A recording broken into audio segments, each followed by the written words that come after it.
How's it going, everyone? Welcome back to another nightly review. Today, I will be going over the Golden Knights' 4-1 victory over the St. Louis Blues. And what a game this was for the Golden Knights. The Golden Knights were the dominant team in this game. They were the better team basically the entire time. There's one concerning thing, however, we'll get to it. So, Fleury versus Husso to start out. Again, no Pacioretty, no Reeves, no Nosek. They need to be back by, I hope, Monday, but we'll see. And Krebs got to play on the first line basically the entire time he played this game. So let's get into it. So the game started off a little slow. There was one shot in the first 7 minutes, and it belonged to the Golden Knights.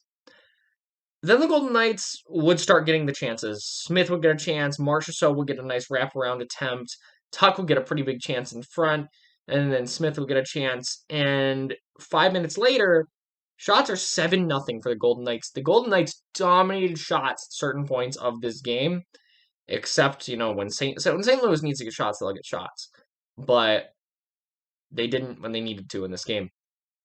And then Riley Smith would get his first of the game from Carrier and Kolesar. Change, so that's why Carrier and Kolesar are there. But Riley Smith's been playing really good against the Blues. That was another net front goal. Went off, I believe it went off Husso's back. So the Golden Knights are doing pretty good. Then a little after, Stone would slash Perron. Okay, Perron was leveling out some pretty suspect hits this game. So Perron hits Stone, and on the replay you can see that Perron's elbow hits Stone up high. And Stone gives him a little weak slash as he skates away. And they gave Stone a penalty. Not that I disagree with the penalty, but how does Perron not get a penalty there? Perron delivered a lot of hits in this game that were pretty suspect. It's almost like whenever he hit a player, an elbow came up. So let's cut that crap out. Anyway, worked out for the Golden Knights because it's 2-0. Shorthanded from Stevenson and Pietrangelo. Pietrangelo played a pretty good game, all things considered. And you want to know who turned the puck over to Alex Pietrangelo? That is right, David Perron. So if you don't believe in the hockey gods and karma, there you go. Anyways, the Blues would do nothing on the rest of that penalty, and the Golden Knights would kill it off. Fleury would then stop Perron and O'Reilly at about the 15-minute mark of the period, and at that point in the game, shots were 10-2. Then Marchessault would hit a post on a 2-on-1, and that was about it for that period. So the Golden Knights come out of the first, about as dominant of a period as you could ask for. 2-0, the shots 10-3. They were the far better team, and they would really kind of continue that in the second period. Early in the second period, Martinez would get stung on a blocked shot. He was okay. He played the rest of the game. He had quite a game, and I just talk about Martinez's block shots. I believe he had a career high 9 shot blocks in this game. The Golden Knights had 17 shot blocks the whole game. So Martinez had twice as many, or had more than every other player on the entire Golden Knights roster combined. Alec Martinez is a defensive beast. There needs to be a defensive defenseman award, and Alec Martinez should win it. Please. Rod Langway Awards. Do it. Anyway, Tuck would then get another big chance after that. Alex Tuck had some really grade A chances in this game. He just couldn't put it in the back of the net. He looks like he's getting hot, so let's hope he can bring that into the playoffs, because if we can get Tuck, who's scoring, a goal every game, every other game earlier in the season, if we can get him in the playoffs, and if Smith can stay as hot as he's been, 5 goals in 3 games, not bad. I think he heard my criticism of him last game. Just kidding. I know he doesn't watch these videos. At least, I don't think he does, but kind of weird. Anyway, Tuck would then get another chance after that. Then Martinez would deny Robert Thomas of a breakaway, another great back check from Martinez. And then the other way, Wallman would deny Janmark of a breakaway. Again, Janmark is still playing well. He got some good chances in this game. He just can't score. Tuck would get another chance after that. Marchessault would then get the next chance. Shots 7 minutes into the second period were 4-0 for the Golden Knights. So again, the Golden Knights were They were really pushing this game. Then the Golden Knights pushed with the first line with Krebs on it, and Theodore would take a slap shot. Krebs would take it in the face, and he went off the ice, and he would not return. So I hope he's okay. He's been playing really, really well. It's really impressive to see a guy in their fourth game playing on the first line of one of the best teams in the league, a team that, if they win their next two games, will get the President's Trophy. So, yeah, kind of sucks to see. Hopefully he's back next game if he needs to be. But yeah. Next, Kolesar would get a great back check that negated a 2-on-1. Kolesar didn't have a great offensive game. I mean, he got a point, but he had a really good defensive game. Keegan Kolesar is really developing a really solid defensive game, and he's really putting that two-way play together. And a lot of the rookies for the Golden Knights, like Kolesar and Whitecloud and Haig, and even Krebs, they're all really good defensively. Even Krebs is really good defensively in his fourth game in the NHL, and he's good, doing good back checks and stuff. It's really impressive to see how good defensively some of these guys are. So it's going to be interesting what the Golden Knights do this offseason, considering two of their bigger free agents. Yeah. So next, Fleury would stop Mike Hoffman. Whitecloud will get a pretty big chance. Then Ryan O'Reilly on Whitecloud's chance hooked Whitecloud. Marchessault will get the only chance on that power play. Shots at 15 minutes into the second were 9-2 for the Golden Knights. So again, another dominant period from the Golden Knights. However, Fleury would then rob Schenn on the breakaway, and that was the Blues' first shot on goal in 7 minutes. So Fleury keeping it real tonight. Then, after that, there was a scrum after Clifford bumped Fleury. McEachern would tackle Pietrangelo. So Pietrangelo would hook Clifford, and Clifford would bump Fleury, and then McEachern would rough Pietrangelo. So it led to some 4-on-4 play. For some reason, the Blues just dominate the Golden Knights 4-on-4, and it was weird. But, except the second 4-on-4. But, yeah, there were two. But on the 4-on-4, with about half a minute left to go, Colton Parayko would steal the puck from Shea Theodore behind the net, and he would put it in the back of the net. So that would be 2-1. So again, and that was the end of the second period. So again, while the Golden Knights played a really dominant second and first period, they're only up 2-1. The score really did not reflect who was the better team in this game. I think the final score does, but yeah, Fleury had to be really good in the third period. The rest of that 4-on-4 in the third period, no real chances happened. Tuch would get another chance. My God, he just could not get one. Then Falk and Carrier would both get an unsportsmanlike conduct. They were just bumping each other and tripping each other. Yeah. So Fleury would make a big stop. And then Stevenson and Stone would get chances. And the Golden Knights really pushed after that. And because of that push, Wallman would interfere with Alex Tuch. And on that 4-on-3, Riley Smith will get his second goal of the game. Another net front goal. If Riley Smith can keep up the net front presence, kind of raises my confidence against the Wild. So that makes it 3-1 for Martinez and Pietrangelo. That is Pietrangelo's second point of the game. And there you go. Then then Schwartz would trip Nick Waugh. Nothing really would happen on that power play. Waugh would get a pretty big chance after that power play ended. Then McNabb hit Thomas. It was a big hit. And then Carrier's stick hit McNabb while he was kind of low. And McNabb looked a little shaken up. I believe he played the rest of the game, so he was fine, but it was a little bit scary.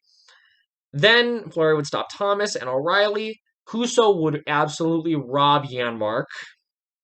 Another player. Tuch and Janmark just cannot put the puck in the net right now. And they've been playing good, especially Alex Tuch. He's been playing really good. I thought this was Janmark's best game in a little bit. Both of them played really, really good. They just could not score. Then Perron would take a charge on Braden McNabb.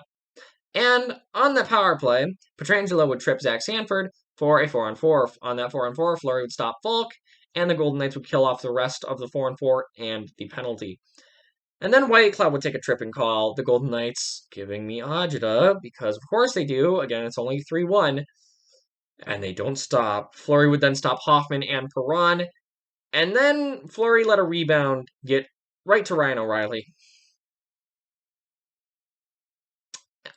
Not not often to see when you call a previous Conn Smythe winner a choker, but how do you miss that one, Brian? What are you doing? Listen, I root for the other team very obviously, but how? I could make that shot. So my sister could make that shot. Like, she's young. Anyway, Huso was about to pulled at about the 2 minute mark, and that would allow Riley Smith to get his third goal of the game, his hat trick, his first career hat trick, and no assists into the empty net, and that was it for this one. At that point, it's all over. With a few seconds left in the game, Barbashev kind of took an awkward fall, and it seemed like he was injured. I'm curious to see if he'll play in the playoffs, which I mean, they're probably, they're a week away, but you don't want a guy like that getting injured. So that's it for this one. The Golden Knights take this one 4-1 shots in the third period. We're 13-8 for the Blues, the only period where they actually outshot the Golden Knights, and that was 5 more shots in that period than they had in the rest of the game up to that point. Golden Knights outshoot the Blues 29-21. Fleury stops 20 out of 21. Another good game from Marc-Andre Fleury. He made some pretty big stops in this game, especially the breakaways from Shen and I believe. Oh no, last game was Hoffman. But yeah. Anyway, power plays. Golden Knights were 1 for 4, and the St. Louis Blues were 0 for 3. 3 stars of the game. Riley Smith, I have to give it to him. Played a really good game after kind of a pretty bad one last game. I know he got a goal last game, but some of the 3 turnovers, we got it. So instead of 3 turnovers on one shift, in this game, he decided to get 3 goals in one game. So I'd much rather have that. So let's hope Smith can keep up this hot streak that he's been on. Again, 5 goals in 3 games. If he can keep up any of that going into the playoffs, Golden Knights are going to be in a really good spot. If Carlson can get going offensively, if Pacioretty can come back and get going, Tuck can get going, those are guys that you need to get going in the playoffs. And I hope that they can. The Golden Knights end this season 6-1-1 against the Blues. So a team historically that they haven't been very good against. They dominated them this season. A lot of them were close games. Last game was a close game. There were a couple close games before that, but overall, the Golden Knights were the better team when they played the Blues. And that's it for this one, guys. By the way, my second and third star are Alec Martinez, who had 9 shot blocks. He got a point, so I'll work him in.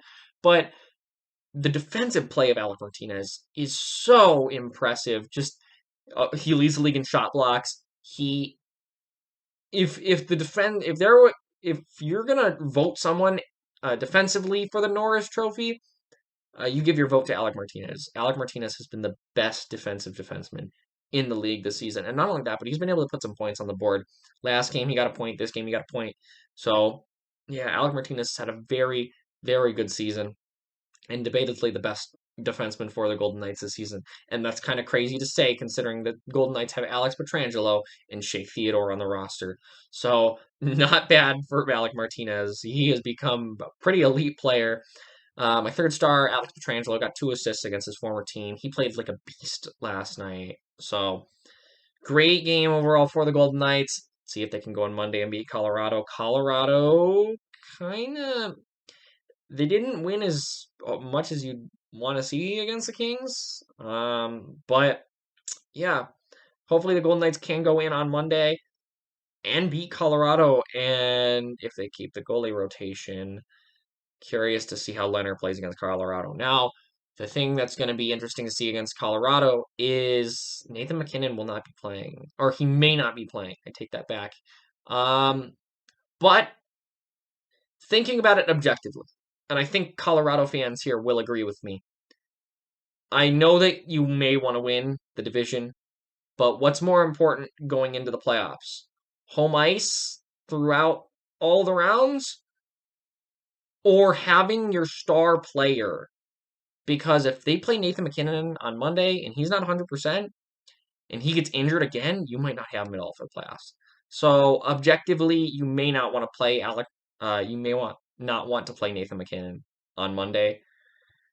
Like, I mean, of course, I don't want to play against Nathan MacKinnon, but if you're the Avalanche, you don't want to see him get his injury worsened. So it's going to be interesting to see if he plays on Monday. I'm not sure if he will.